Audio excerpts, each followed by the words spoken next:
Okay. Welcome to a joint meeting of the humanist community and the humanists of the Bay Area.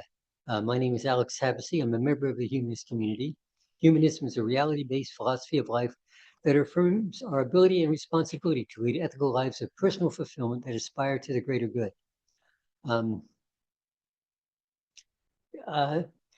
Deborah, would you like to say something about the Bay Area humanists? That was this camera thing to me. Hi, welcome. It's good to see so many people here and on Zoom. Today is the first time that the Bay Area humanists and the humanist community of Silicon Valley have joined forces to bring you a program. We're excited to have Professor Leland Chan here today to provide timely and authoritative information about the very difficult times we are going through as a nation.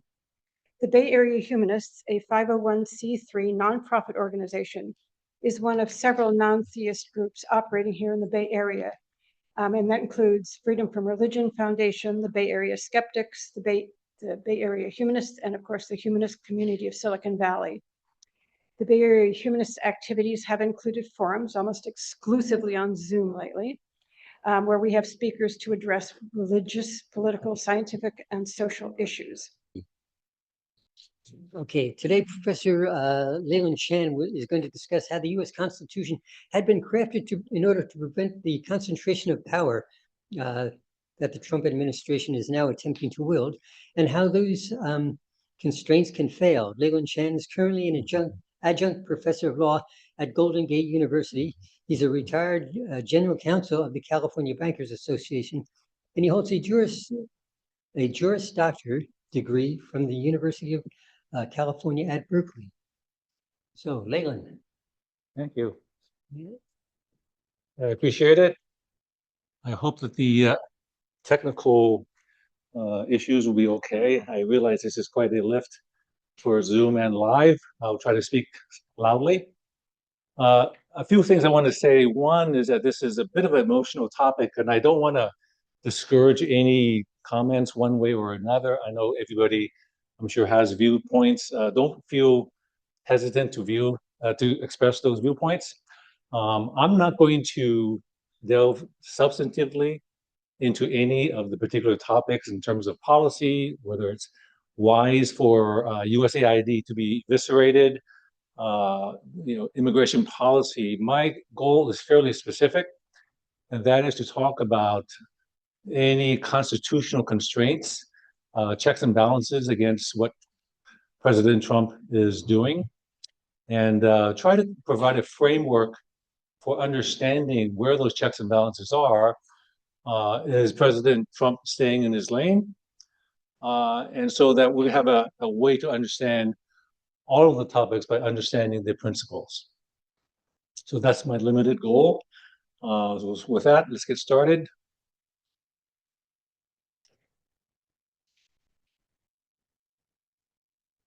I'm going to share my slides. Okay.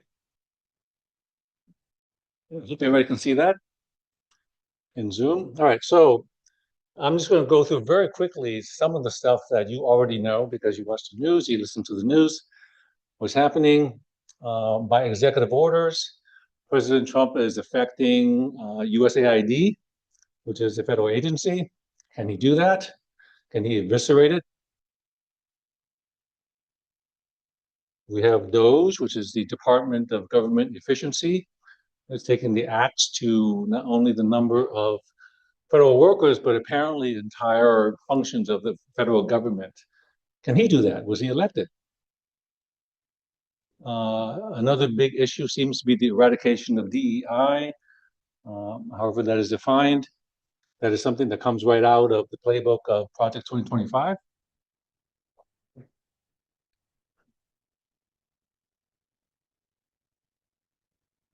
Mass deportations, is that within his realm or Congress? And birthright citizenship, I think you know the topics of that. I'm not just skimming over these, I will go back to these. These are the introductions as to what the topics we might cover, even taking the Panama Canal. All right, let's start from basics. This is kind of Common Law 101. It's really necessary to get back to the very beginning in order to understand what's happening. What are executive orders? Right.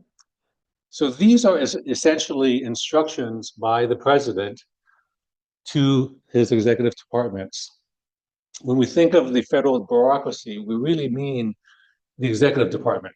We normally don't think about Congress or the courts, which have specific functions, but the largest part by far of the federal government is the executive department, which has all the agencies we know and love, the EPA, the CFPB, Federal Reserve, DOJ, FBI, hundreds of them. That's the federal bureaucracy. The president, under the Constitution, is the holder of the executive power, which is not defined. So this is the way that any president would signal to its subordinates, to the department heads, to the entire federal department, if they want to say, this is what I want to do. It's used by all presidents from the beginning to the end. President Trump uses executive orders just as Obama did, just as George Washington did. Okay. So are they effective in terms of having the force of law? Yes, they are, as long as the president uses authority that he has under the Constitution or by Congress. He doesn't have the ability to issue an executive order over an area for which he has no responsibility or no power. That should be a given. And a lot of what we're going to talk about today is the extent that these orders are consistent with his powers. The thing about executive orders is that in some ways, it's an easy way for the president to try to get something accomplished that may or may not be very long lasting, right? An executive order only applies as much as it can until the next president says, I'm going to undo that executive order. So one of the things that Trump did almost day one was to rescind, by my count, because you can look at the executive order, 78 executive orders that President Biden had enacted, including establishing DEI. So it's not a very effective way of doing things. If you want to really get things done, you go to Congress, at least you have a law in the books. And in order to change that law or rescind that law, you have to have some Congress to change it. And we know that changing laws or enacting laws is a lot harder than just issuing some orders on a piece of paper. All right. So the president has the executive power. It's not defined. It is very large. It's a very major power. So under this idea alone, let's look at, for example, mass layoffs. Is that something that the president can do? So in concept, the president does have the ability to say how they would run the government in order to comply with and enforce the laws that are in the books. Is mass layoffs a good way of doing it? Well, I'm not here to comment on that. Can he do it? Probably yes, but there are limits. So for example, his purge of DEI, which he did by executive order, I think on day one, eliminated DEI in the federal workplace and also encouraged the elimination of DEI, however that's defined, in the marketplace as well, in private business, right? Can he do that? Probably yes. In the same way that President Biden did the same thing, I also believe on his first day of office, he instituted DEI programs within the federal government. So at least this shows how ephemeral the idea of executive orders are.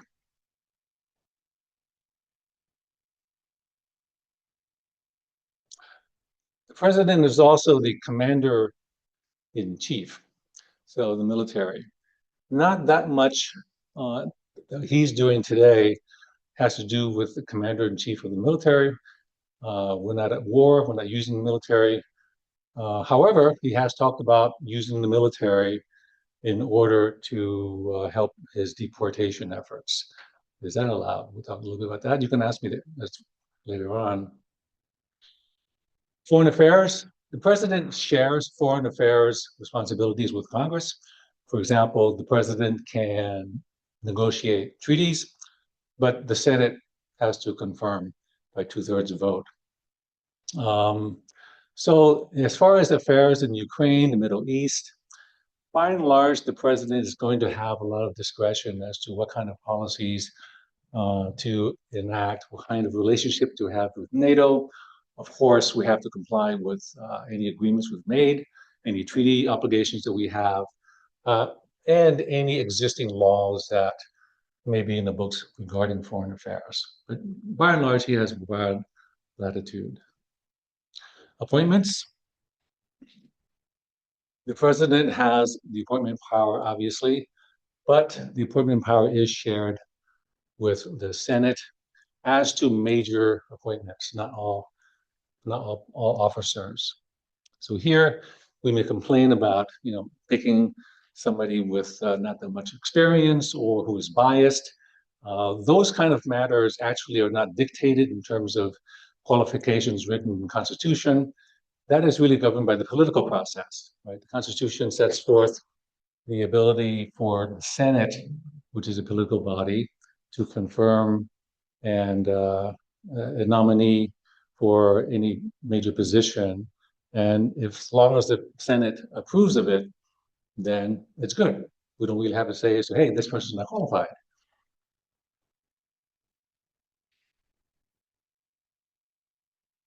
Pardons. The Constitution specifically gives the president, you probably know, the ability to pardon for offenses against the U.S. So what he did with the 9/11 felons, he was well within his ability to do that. The biggest part of the president's function and duty is under Article 2, the Take Care Clause. Yes, you have a question?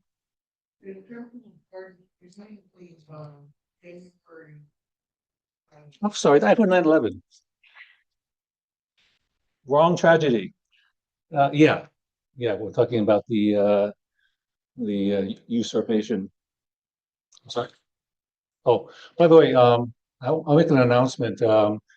We actually need to have the mic. Mic's not good? Yep. Okay.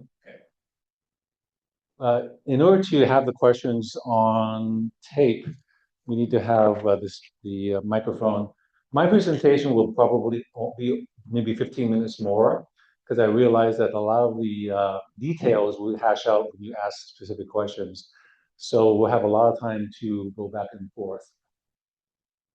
So the take care clause is really one of the main functions of the president, right? So when I said that the president can only issue executive orders with the powers that he has, one of the biggest responsibilities that he has is to comply with the law. So he cannot issue any executive orders that are against the law.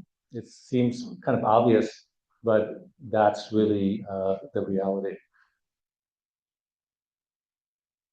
So, as an illustration of this idea that the president must execute the laws, one thing that has come up a lot in the news is the ability for the president to decide unilaterally to basically change the budget, right? So we have a case during the Nixon administration in which President Nixon was deciding on his own not to spend certain money that Congress had allocated and to spend, because Nixon didn't want to blow up the federal budget. So one of those budget items went to the city of New York. New York wanted that money. They probably lobbied very hard for that money and sued Train, which was the EPA administrator at that time, and said, hey, this money was allocated by Congress, appropriated, you have to spend it. You don't have the unilateral ability not to spend it. That would be the equivalent of you changing the budget, and the Supreme Court decided against Train in favor of the city of New York. So it gives you an idea of how seriously in the United States, we take the idea that the president has to carry out his duties. In fact, as a result of this case, Congress passed the Impoundment Control Act of 1974, which specifically has a procedure in which the president may, at times, suspend payment, but not eliminate it, but only with the concurrence of Congress. So, with that as background, then let's look a little closely at USAID. Can the president, by virtue of an executive order, simply eviscerate USAID? Now, granted, I don't think even the president or his subordinates would say that they are somehow legally eliminating USAID. What they're doing essentially is eviscerating the USAID without formally eliminating it. Okay? In order to eliminate USAID, because it was created by Congress, so you should already get an idea that if Congress created the law, then the president cannot change it. In order to remove USAID as an agency, it has to be eliminated by Congress by legislation. But instead, what he's doing is basically massive layoffs and also pausing funds. So that is problematic to the extent that USAID cannot perform its functions. Why? It's not necessarily because we think that USAID's stuff is very important. It's because Congress said it was important. USAID was created back in the Kennedy administration. It was reaffirmed in the 90s. It is an agency that was created by Congress. Over the years, many Congresses have put, mostly in budget bills, appropriations to spend at certain places for a certain purpose in the United States. Granted, it has become a very big agency, $40 billion spent. And so the question then becomes, can the president unilaterally say, you're going to suspend all payments and eviscerate the company? Probably not, probably not. So that is going to be a challenge in the courts. How about the CFPB? The CFPB is an agency that was created after the financial crisis. We do have an expert here in the CFPB, actually, Ted Katada in the audience. This is a favorite enemy of the right, because it was an agency that essentially tries to look after the rights, the financial rights of individuals vis-a-vis financial institutions. And from what I can see in the news so far, it looks like the CFPB is being attacked. An interim director of the CFPB, no longer interim, but was an interim, Russell Vought, who was basically one of the leaders of the 2025 project.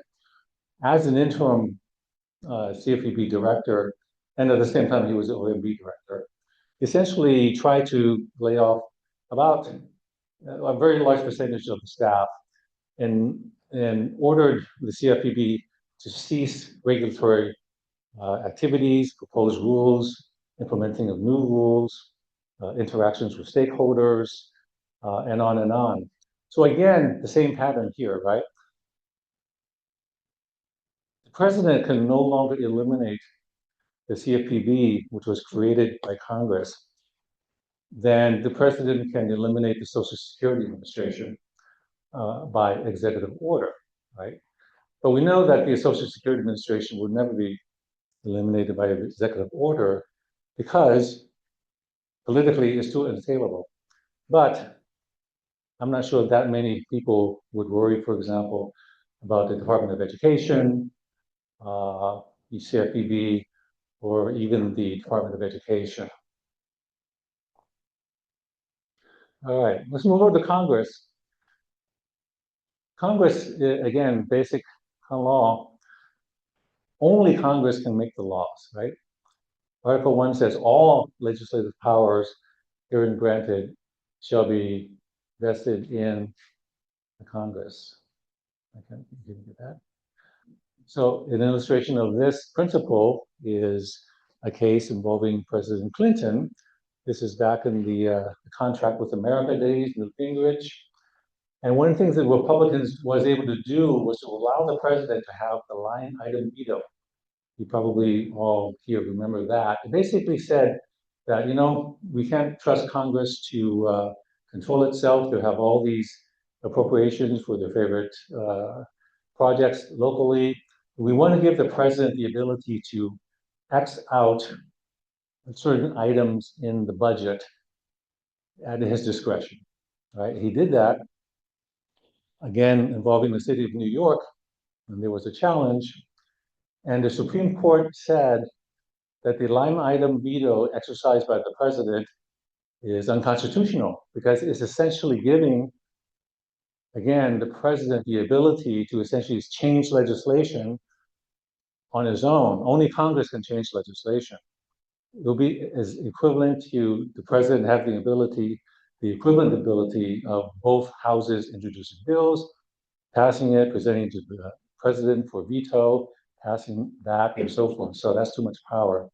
So this, again, emphasizes the idea that only Congress can enact legislation. Why do we talk about that? Because, again, back to these departments that were created by Congress, Education, USAID, CFPB, all these are creatures of the legislature. The president cannot eliminate those. All right, then finally we get to the Supreme Court. And the Supreme Court, of course, has the judicial power.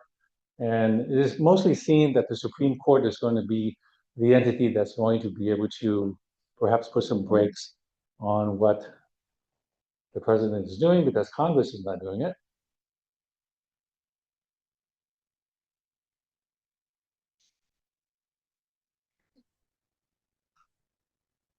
Okay, looks like it's froze. That's okay. All right, so the Supreme Court, I think I'll end my presentation by going a little bit into the birthright citizenship issue. It's a good illustration of how we can use the principles that we just talked about to understand whether the president is able to change birthright citizenship via executive order. Okay, so the first question we want to ask is, does the president have the constitutional or the legislative ability to do that? And I think the answer is pretty clear. No, there's nothing in the Constitution that we just talked about that has anything to do with the president being able to control the manner in which a person becomes a citizen. Okay, so no constitutional power, no legislative power. So the court, where the court comes in, is that the court essentially says that it is the definer of the Constitution. The Constitution is what the court says it is. So the court does have the ability to decide whether birthright citizenship is a thing, right? Where does birthright citizenship come from? The 14th Amendment, Article 1, Section 1 says that any person born or naturalized in the US is a US citizen. The 14th Amendment was enacted in order to correct the infamous Dred Scott decision that says that African Americans are not persons and therefore cannot have rights as a citizen. So now there's a little clause in that says those persons who are subject to the jurisdiction of the United States, that's a little bit of a wiggle room there. But the point is that by long tradition and by interpretations of the US Supreme Court, birthright citizenship has always been recognized in the United States. That being the case, the president does not have the ability to unilaterally redefine what a citizen is. All right, so with that kind of introduction as to the three branches of government, I think we have a better understanding as to how things work. And so I think for the rest of the time, including for those online, please ask your questions and we're going to delve more deeply into any topic that you wish. Yeah, when I give you the microphone, will you just give your name also? Tom Watts. Yeah, there was a Supreme Court case on Friday. I think it was this last Friday regarding whether or not the funding, the lower courts had ordered that the funding for USAID be released and unfrozen. And the Supreme Court was supposed to rule on that, and I haven't heard anything. So what's the latest on that ruling from the Supreme Court? Did everybody hear that question, or did you repeat it? Okay, I'll repeat it. So this is getting into an area that I'm not following every single development in every situation, but this one here I think I can answer. So the question was, there was an order from Justice Roberts just the other day regarding the question of pausing funding under USAID because there were $2 billion, I think, of pending payments to be made to vendors under the USAID program that were frozen. So there are a lot of legal procedural questions regarding that. But basically, what Robert said was that we're not going to stay that the lower court's order. So basically, allow the stay to happen. So, and there's going to be a pending resolution by Roberts when the record is fuller. But the issue, I think, constitutionally, what we want to focus on is, again, this authority to suspend payments, because I said that this, in many senses, affects the power of the purse that Congress holds, not the president, right? So the idea is that if the president should withhold the funding, that's not obeying the law. That's violating the take care clause. The way that the executive order affects USAID is that the president wants to pause USAID funding for 90 days. Does he have the ability to do that? By and large, yes. By and large, yes, because he wants to do this to be in a way that's consistent, spending to be consistent with his goal, which is basically America first.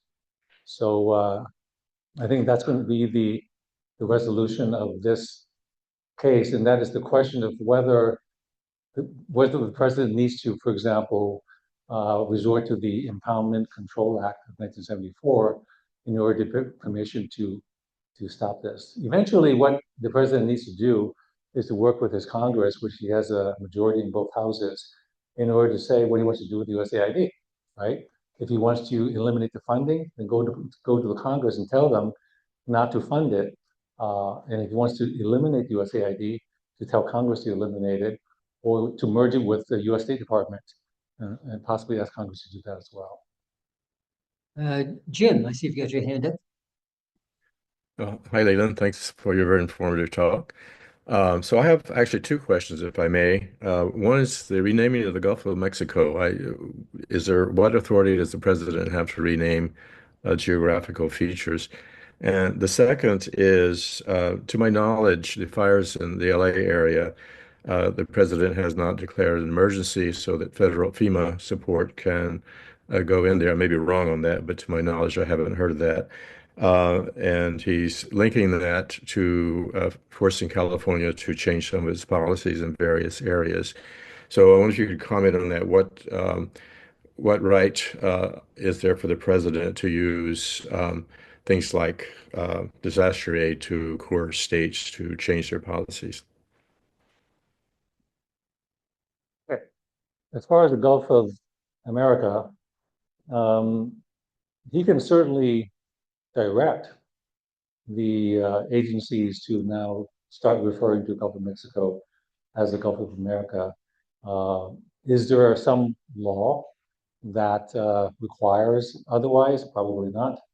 So this is more something that's a footnote, perhaps, not that important. The only way that would be disallowed, I think, is if there is some kind of law that Congress has passed that prohibits him from doing that. As far as the president's emergency powers, there are numerous statutes in the laws, and I certainly don't know the details of all of them, but that essentially give the president extraordinary powers, extra powers, when he declares a national emergency. This relates to the use of the military. This relates to use of extra funds in emergency. FEMA certainly is a agency that has certain powers and spending abilities that come in when the president sees that there is an emergency and declares it an emergency. So as to whether the president can use FEMA funds as a ways to extort states to do certain things, again, you have to look at the specific underlying statutes. It's very, very unlikely that the president has such abilities. Maybe one illustration would be something that the president was impeached for, and that was using funds that were allocated to Ukraine in order to try to extort some information from President Zelensky. This is back in Trump's first term. And so one of the violations, I think, that supported his impeachment was the fact that he used this kind of coercion in a way that was not really allowed under the appropriations for Ukraine. I hope that answers your question generally. All right, I got 3 hands up there. Jerry or Dana? Yeah, so it looks like Trump is doing his best to ignore what the courts say. There's also controversy about what role is Musk actually playing in Doge, you know, anywhere from he is the head of it to he has nothing to do with it.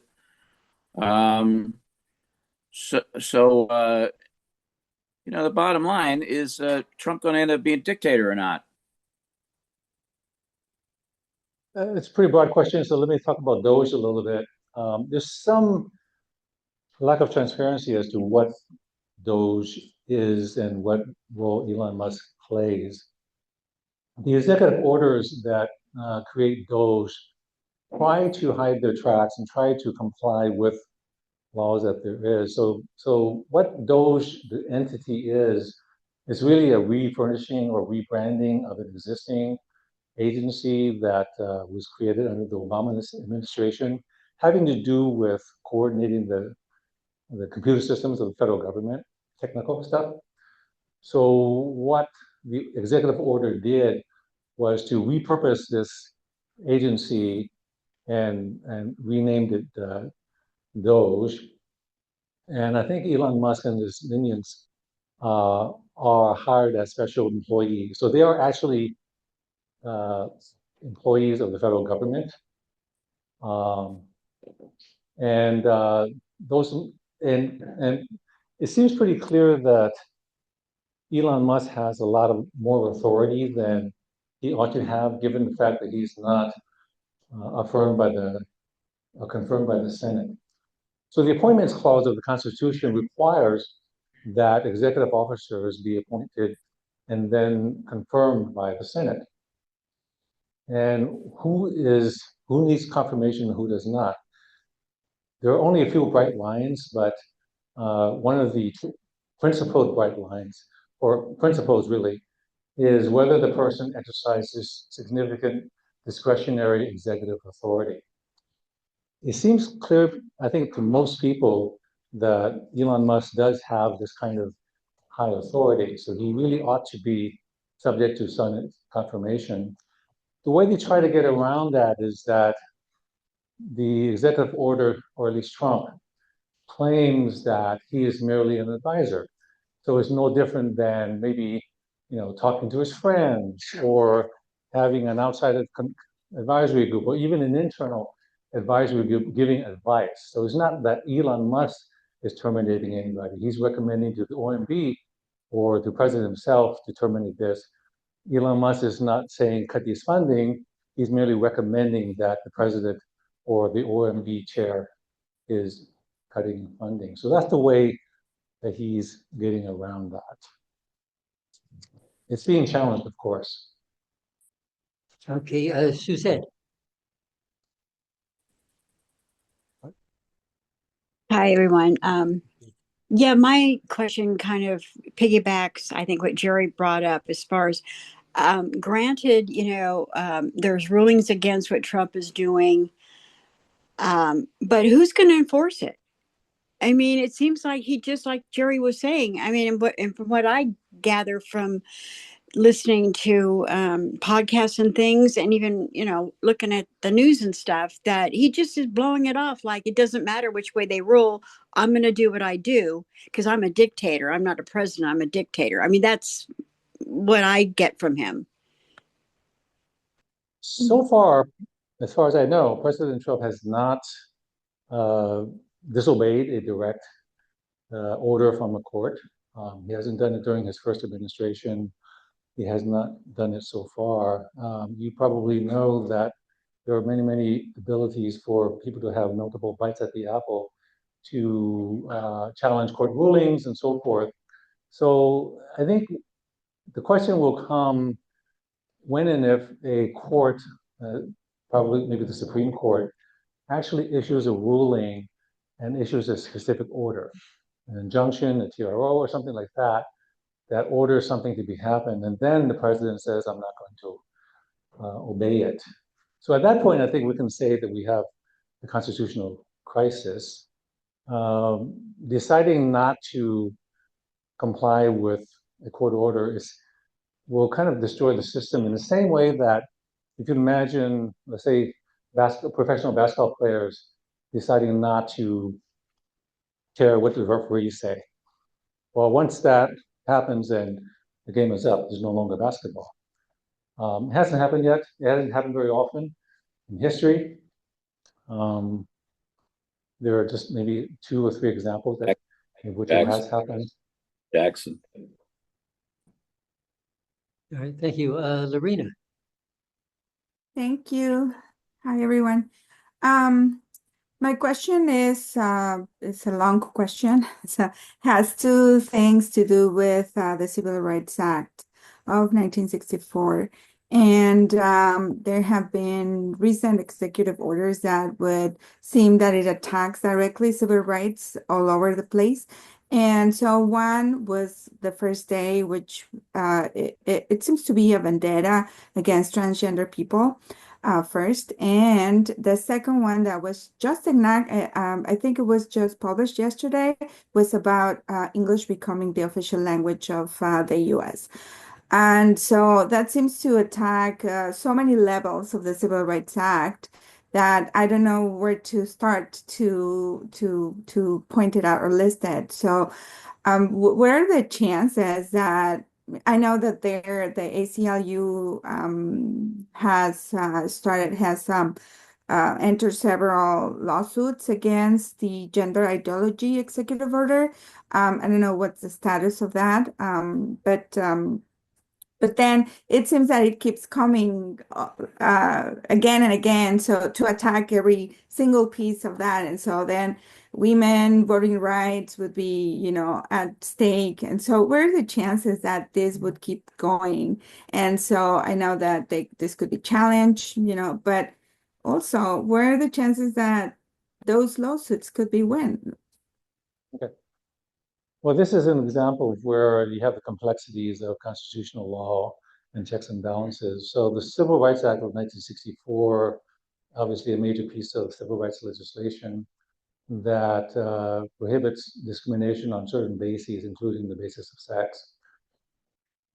What the basis of sex means is something that evolves, right? So for the longest time, it did not include protection for gay rights, gay marriage, for example, until fairly recently. In fact, under the Roberts Court, I think I even gave a talk about this in this forum, that discrimination against homosexuals in employment is included within the meaning of on the basis of sex. So far, transgender rights have not been included by any interpretation of the Civil Rights Act. So that is an open legal question still, right? What you pointed out, Lorena, was an avenue for any executive orders or actions by the president that go too far, that it can be a check. So to the extent that it does violate some provision of not only the Civil Rights Act, but also any other law. There's plenty and plenty of legislation, regulations that prevent discrimination. So to the extent that they are violated, then the president himself and the administration can be challenged in court for that. So that does present a challenge, but there is a system in place for that. There's not a constitutional crisis, if you will, unless, again, the president decides to directly disobey an outcome of the court. Okay, Janine, give your name. Hi, my name is Emmanuel. I'd like to play the devil's advocate for a minute. The argument on the other side is that, yes, we do have separation of powers and each branch is equal. However, if all are equal, then the executive, the president, does have some power. Okay, the argument to the other side is that 70 million people voted for that person, for better or worse, and that should mean something because the other branches, like the legislature, has people in the legislature that had 400,000 people voting for them, and they have a lot of power versus the president who has 70 million people. So I think that I'm totally aware of the separation of power and the rationale for it, but we should be aware of the fact that the president has at least as much right to executive orders and whatever, that if the intent is to nullify the executive, because this is what I hear in this room, that is not constitutional. The president should have some rights as well. You have a specific thing to point to? Or that's just comment? Well, the easiest point to, and it's also very difficult, is the birthright that you mentioned. Okay. Is on one hand, I understand the rationale for that legislation in 1868, if I'm correct.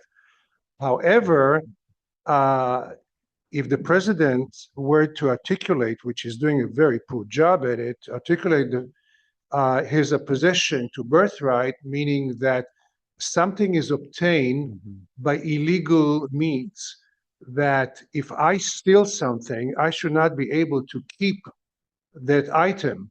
So what you have, and he's not articulating it, you have people that have broken the law, have done something that is most definitely illegal, and then they argue that they should keep the fruit of their illegal act. Okay.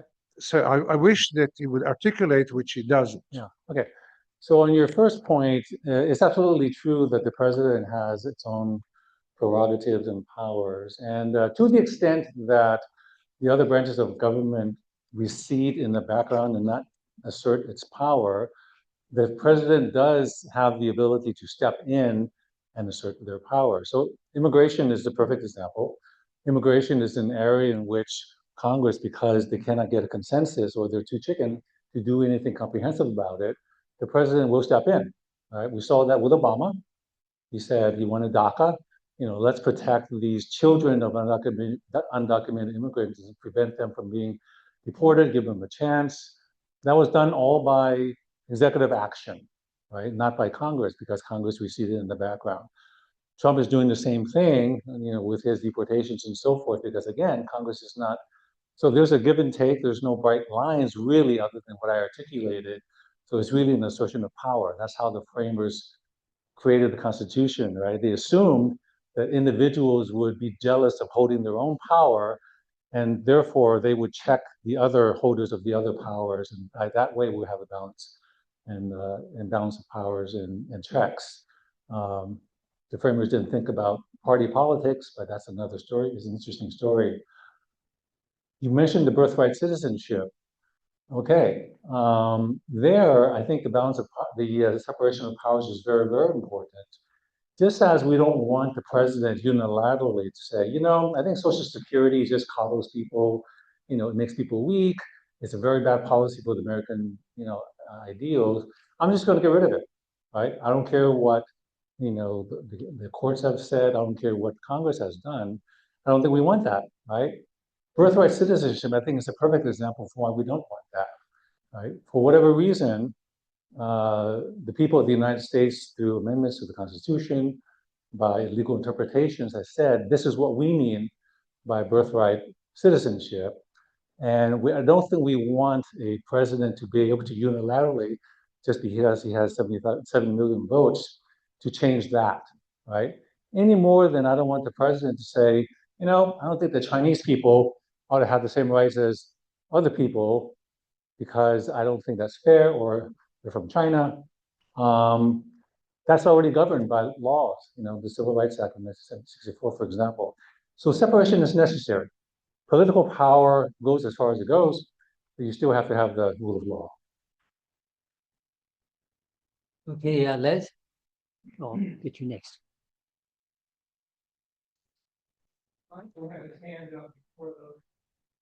You can have a constitutional amendment and do it. We have a way of doing it, if that's what people wanted. You mentioned the Wong Kim Ark versus United States. It is interesting to go a little bit deeper into that. How firm is this idea of birthright citizenship in the United States? On the one hand, you can say it's fairly strong, in part because it really comes from English common law. The British had birthright citizenship, meaning if you were born within British soil, you are a British citizen. They have various reasons for doing that.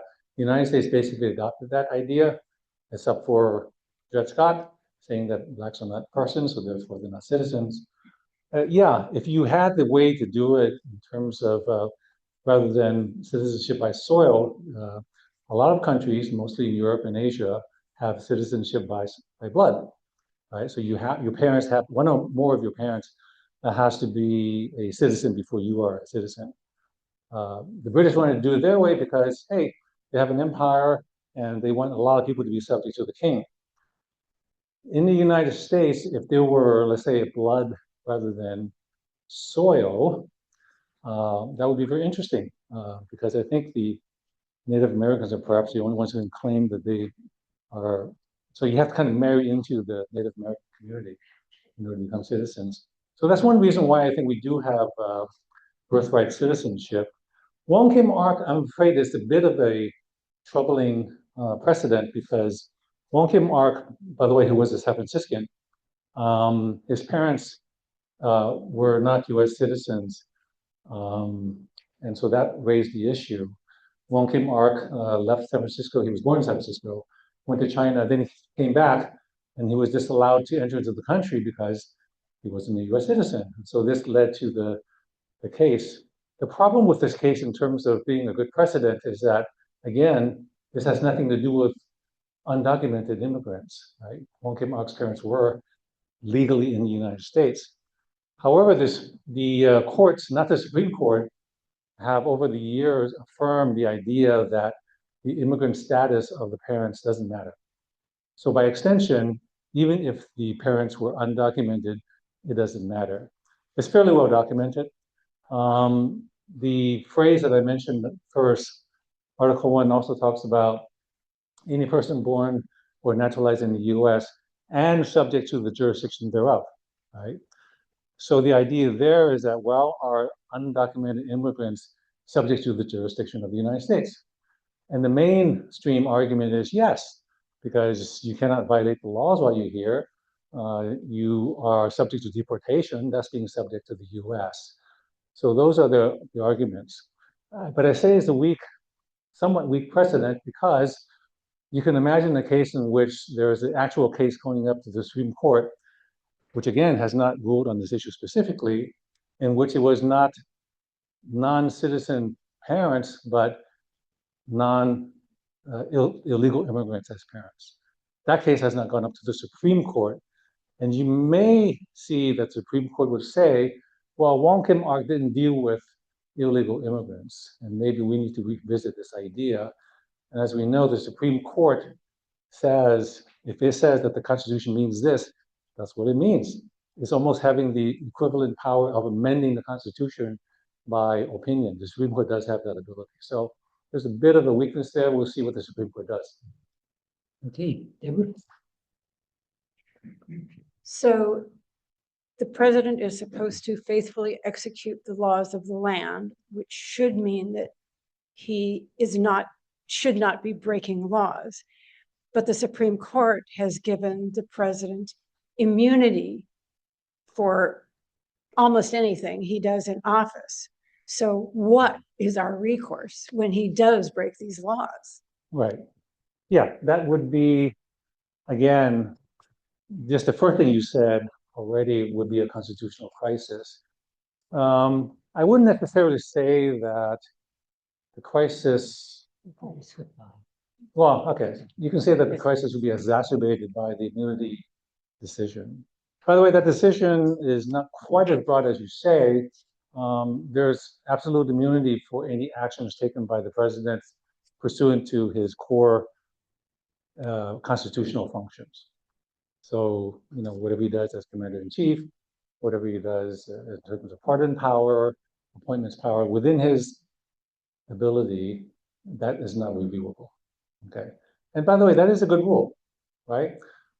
We don't want the president, any president, to be second guessed in terms of, well, I think we should move our troops this way here rather than that way.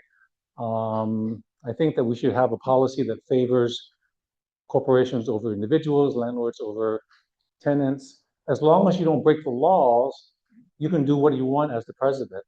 And the court is not going to second guess that, right? Not going to second guess, hey, you promised somebody out here to be the attorney general, and then you pick somebody else instead. Why can't that person sue you, right? You don't want that. That goes back to Marbury versus Madison. However, as you said, in those areas in which the president is not acting pursuant to his constitutional powers, but powers that, for example, are, take care to abide by the laws, for example, then he can be liable for breaking the law. All right, Michael.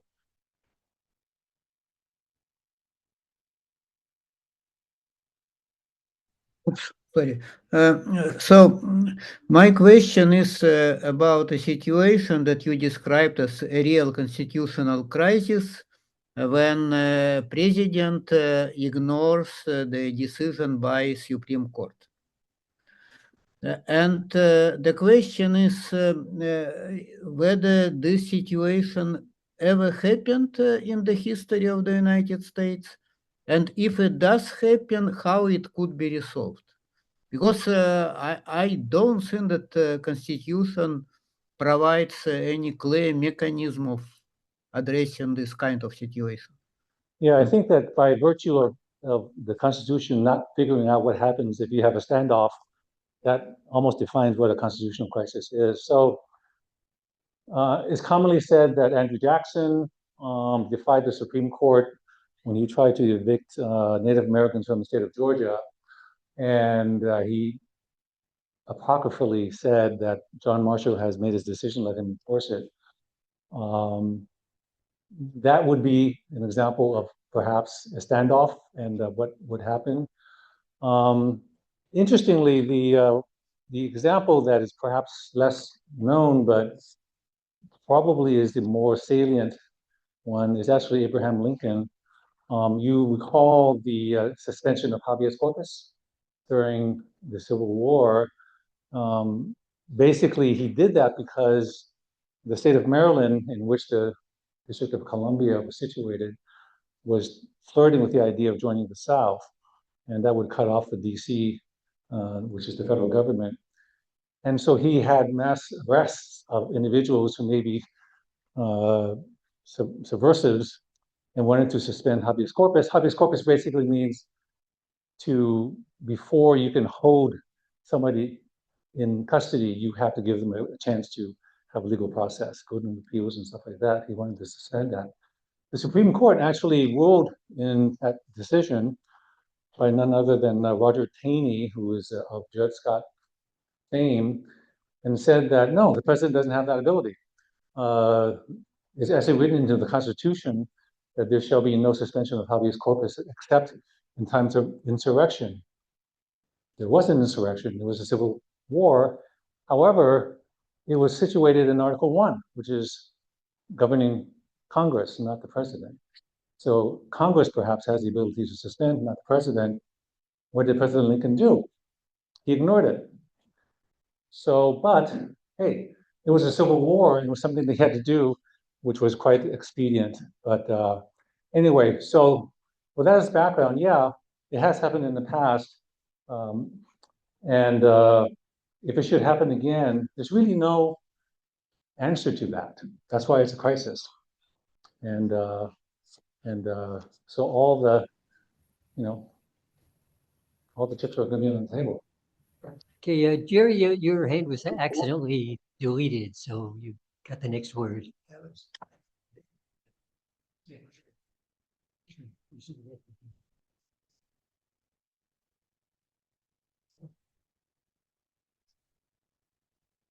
You're still muted, Jerry.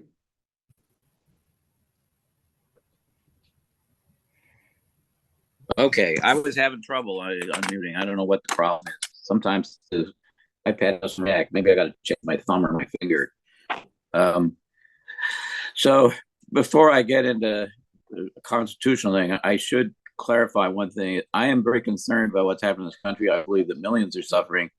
I believe the U.S. is becoming isolated in the world. I mean, I think that Trump is doing immense damage to the U.S., which we won't recover from. But I guess that's not a constitutional question. Constitutional question is, okay, suppose Trump does get around to disobeying an order. Suppose that the courts, well, two things. First of all, I don't trust the Supreme Court to do the right thing. It's, like Citizens United is one example. But even forgetting about that, suppose Trump does say no to a court order, and then there's contempt of court.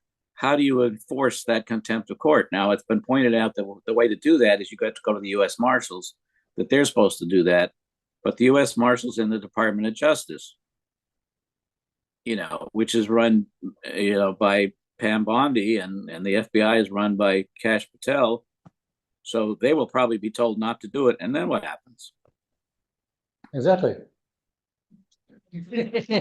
Yeah, I mean, normally the U.S.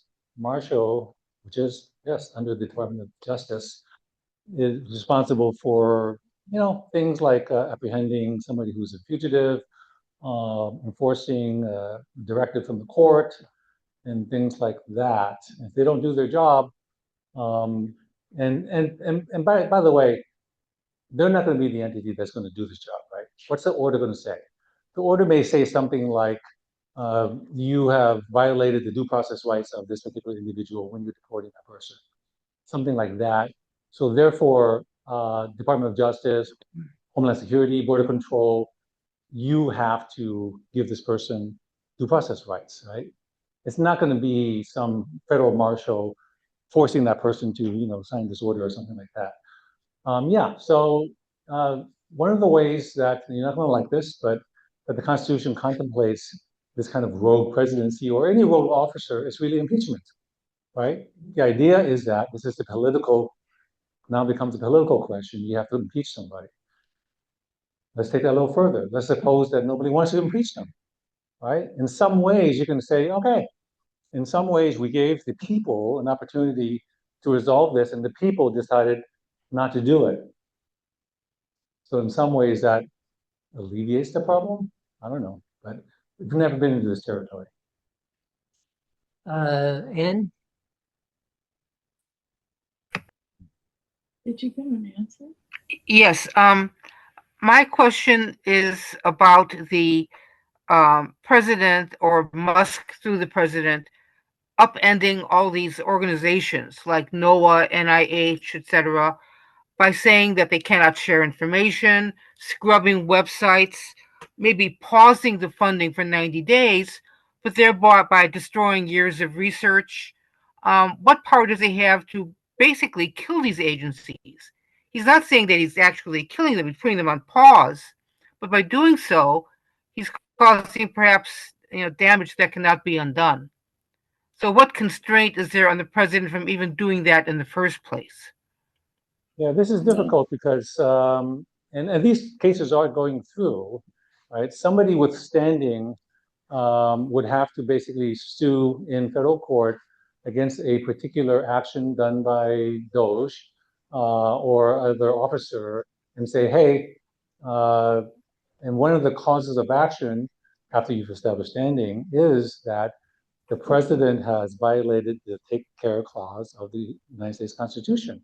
He's basically violating the law that says this is supposed to happen and it's not happening. So that's really in concept how it would work, right? Sometimes it's very difficult to get standing. It's harder, for example, some non-US person, the recipient of that funding, for example, to get standing. So it would be more likely like a nonprofit that has a contract with USAID, is dishing out services and needs to be paid by USAID. USAID stiffs them, so they sue USAID. And one of the arguments would be, other than breach of contract, is violation of the take care clause that goes to the US Supreme Court eventually. And the Supreme Court would say, yeah, you violated the take care clause. It's a slow process, it's not satisfactory, but that's kind of how justice works in America. No guarantees. No guarantees. Yeah, excuse me, I've forgotten your name again. Oh, yeah, Tom Watts. Yeah, I wonder if you could clarify some things about sanctuary cities. I know that the ICE officials have the power to arrest citizens, just like the police force, the local police does. And if somebody commits a crime in a school, a police officer can go into that school and arrest the person and take them out. And it seems to me that the ICE official, and I'm not saying whether this is morally or ethically right or wrong, just as far as the law is concerned, it seems like the ICE official would have the power, the legal power to go into a school, a church, a mosque, or any place he wanted to if there was a criminal that they wanted to arrest. So what is the red line on these sanctuary cities? What can they not do? I'm not sure about that. All right. Again, complicated question. So Here with the actions lead. the federal government does have obviously its mandate. They have some law enforcement agencies like ICE, like Border Patrol. They do have the ability to enforce federal laws. All immigration laws are federal laws. Do cities have an obligation to work with federal law enforcement agencies? And generally the answer is no. There's some Supreme Court precedents that are basically anti-commandeering cases in which the litigation would come from a state suing against the federal government or forcing the states to do certain things. And there's a bright line. We have the 10th Amendment that basically says that any power not granted to the federal government under the Constitution is reserved to the states. And so there is a line between federal and state power. Interestingly, the idea of states' rights, shrinking the federal government, making states more independent, having their own power, that is actually a very conservative idea, right? That idea is really proposed more by the right than the left, because conservatives don't want to have federal abortion, restrictions, federal gun restrictions, environmental protections, banking, all those things the federal government normally says hands off to states, except in the case of border control. And so the sanctuary cities are basically saying, hey, states' rights, lay off my police offices and so forth. So it's interesting. Yeah, the short answer is the cities don't have any obligation to comply with or cooperate. That's kind of the reason why I think President Trump wanted to pardon Mayor Adams in order to get his cooperation. Suma, excuse me, Zem, you're next, and then yeah, Zem is next. Thank you, Professor Chan, for talking to us again and actually coming down to the sticks. I have a question as to if we can ever make Congress do its job, because you in many instances describe how, you know, the president may want to assert power which really belongs to the legislature, but the legislature is often more than happy to delegate power to the executive because of political cowardice. And, you know, the obvious example is war making. I think the last war that the U.S. declared was probably World War II, maybe Korea, I'm not sure. But because of cowardice, Congress doesn't do this. The Senate has to declare war, if I'm not mistaken, and they haven't done this in ages. And yet the executive has gotten us into, you know, the wars in Vietnam and, of course, the Iraq and Afghanistan wars. And I'm not here to debate the merit of these conflicts, but how is that possible that the executive was not held to account for any of it? Because Congress is just a bunch of cowards at the end of the day. They're, you know, spineless politician, and declaring war is politically costly. So how do you make Congress actually useful in you know, as a check on executive power? Yeah, I mentioned briefly that the framers created the Constitution, which is a very good document, very well done. One principle that was used was basically Madison understood that we cannot rely on the goodwill of individuals not to become tyrants. So therefore, they set up a system so that each branch and members of the branch would have their own constitutionally granted powers, and they would kind of contend with each other, right? And if you were in the Congress, it was expected that you would think for yourself, you think about your constituents who voted you in, they hired you, and that you would make your arguments that would get you reelected, right? Party politics, which happened about 3 or 4 years after the country started, formed.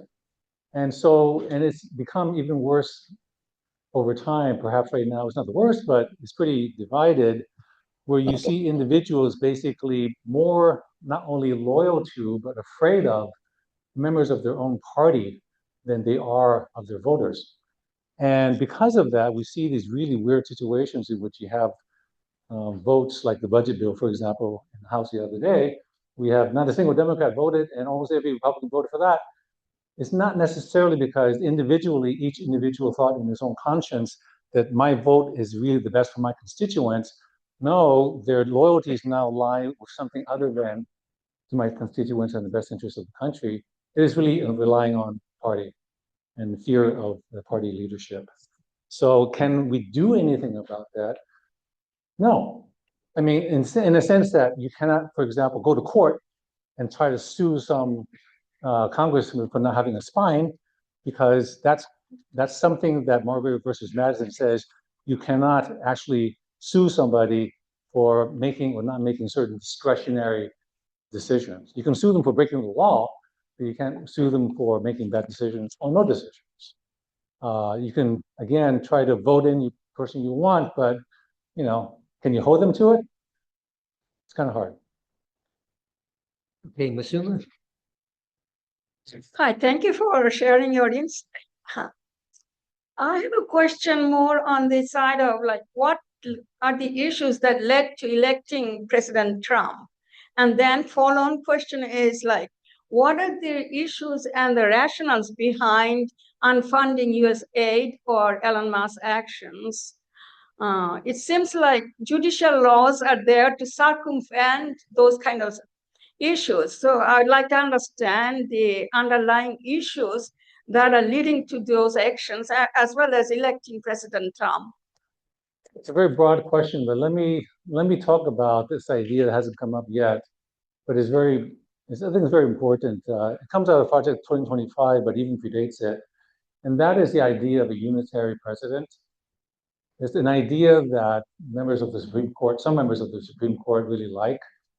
And the idea there very simply is that we need a strong president, not a strong federal bureaucracy, but a strong president in order to make decisions and control the bureaucracy in a way that increases freedom for individuals, shrinks the size of government in order to facilitate more freedom, increase more control in the states, which means the balance between federalism, between federal and state power shifts towards the state. And we could basically cut all the control that governments have on us individually. The way to do that is by having a strong executive that has, for example, unfettered ability to fire and hire the bureaucracy, elimination of independent agencies in which Congress can limit the ability of the president to regulate and to fire individuals and so forth. So by creating that kind of president, then on the conservative side, you can basically achieve all of these goals. I think that's basically at heart what is wanting to be accomplished. Of course, when you make such major changes, part of that rationale only works if you have a conservative president. So if you give all these powers and then you have a president like, let's say, FDR or President Johnson, then that same person can say, I'm going to come in, I'm going to enact DEI, I'm going to increase the size of spending, I'm going to force the states to follow all my dictates, and thereby reduce freedom, reduce state rights, and increase the federal bloat. So it's kind of a double-edged sword there, the unitary president, but it's kind of the wet dream of the right to have this, but it really is a bit of a dangerous sword as well. But I think that's the in a nutshell, it's a very broad question. That's how I would answer that. Okay, Jerry? Yeah. Well, first, I'm not sure you really answered Zem's question. But second, it sounds like basically what it boils down to is that the president is doing the right thing and the Congress isn't doing the right thing. Then the only way to deal with that is for the voters to vote them out. But that assumes you have fair elections, and there's some evidence that there's been voter suppression. I'm not saying counting the votes. I'm not saying counting the votes is the problem. I'm saying voter suppression. Basically, people are thrown off the voting rolls so they can't vote one way or the other. Well, there are various ways that can happen. In 2000 in Florida, they threw them off the rolls. In 2004, they didn't provide enough machines in Democratic precincts. And Greg Palast claims that the number of suppressed votes in 2024 was how Trump won. If there had been a fair election, then Harris would have won. So, my concern is the next election comes around, are we going to have a fair election? Because Trump's in a better position to suppress the vote now than he was in 2024. I don't think you can answer that, but whatever you can say about it, I'd like to hear. I'll leave that as a comment. Yeah, it's a big one. Liz?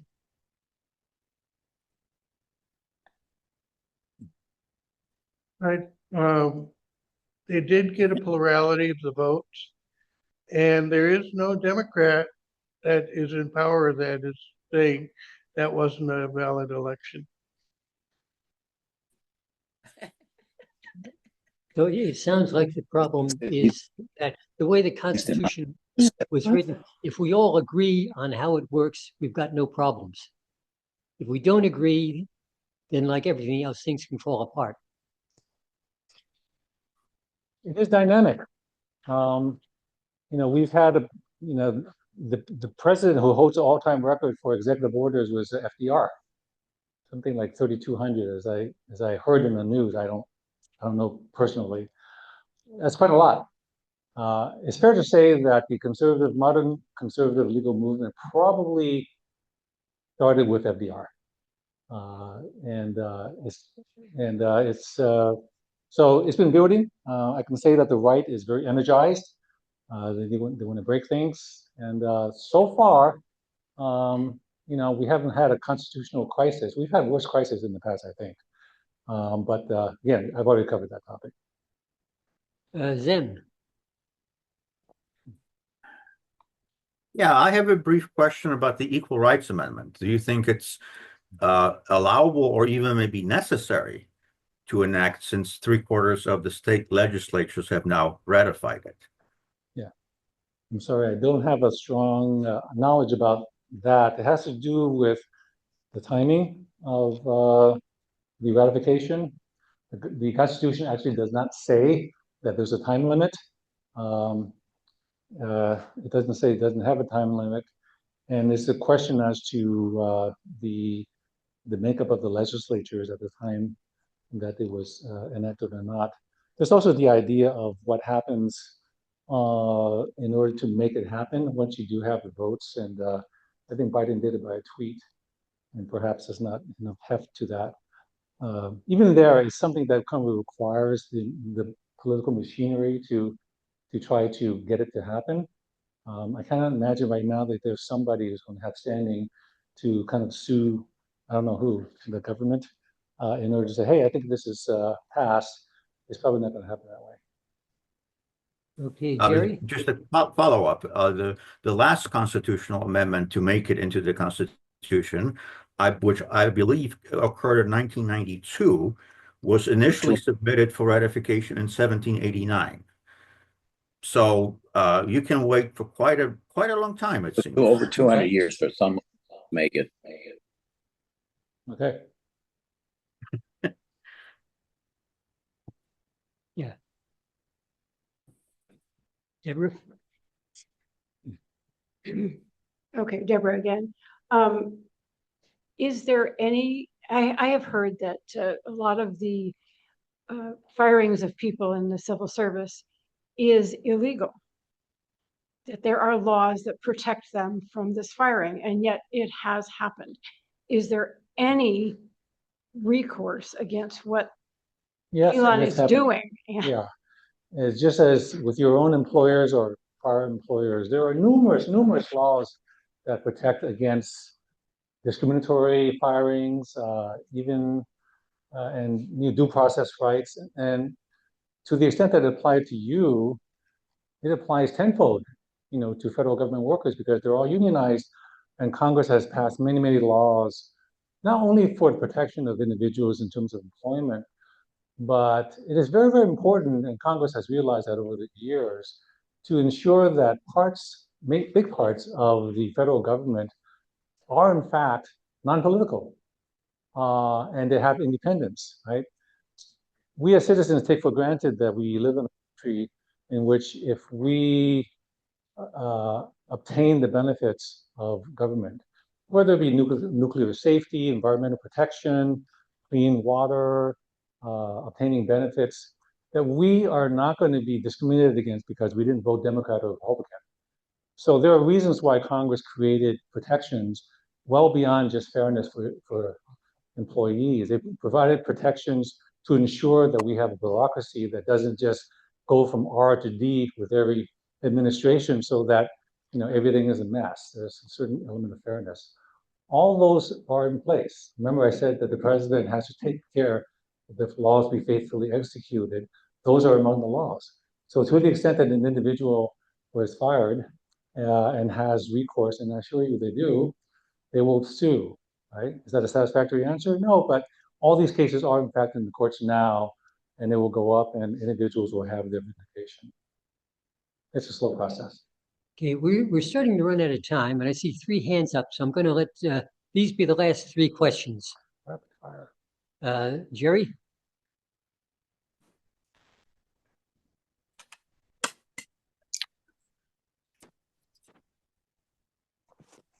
Yeah, I'm responding to a comment that if I understood the comment correct, there couldn't have been voter suppression because the Democrats didn't complain.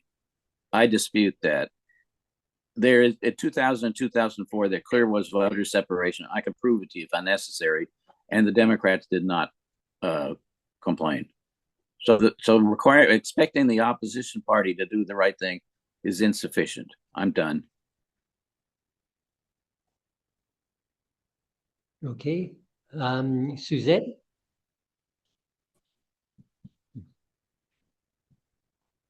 Yeah, okay. Can you give an example about because you said that we are not really in a constitutional crisis, that things aren't as bad as they seem. I'm 77, and I can't recall in my political lifetime feeling as unstable as I do now. I receive, or I have so far, Social Security. That's my only income. I live in HUD housing. I get Medicare, and we call it Medi-Cal as far as Medicaid. So all of those things are being, they're targeted. The Republicans have hated those programs. I paid in my working life to Social Security and Medicare. I feel like the foundation has just been taken away from me. I mean, I know I live in California, we have earthquakes. This is far worse than any earthquake I've experienced in California. Yeah, I don't mean to minimize the practical effects of what has been done. I'm not sanguine about this. I merely am saying that we have a constitution that has mechanisms. It's actually built for conflict, right? It's built for the president jostling with the executives, the legislature, the courts stopping the legislature or the president. So I guess what I'm saying is that to the extent the laws have been broken, people are suing.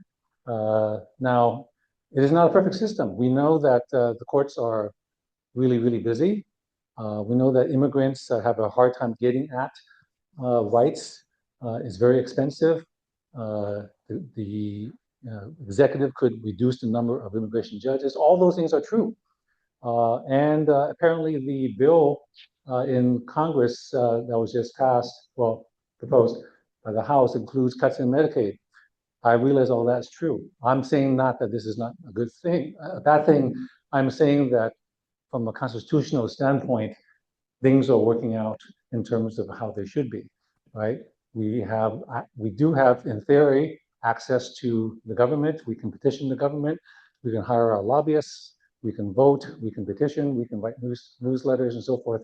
This is how it's working. That, from that point of view, I'm saying it's not broken.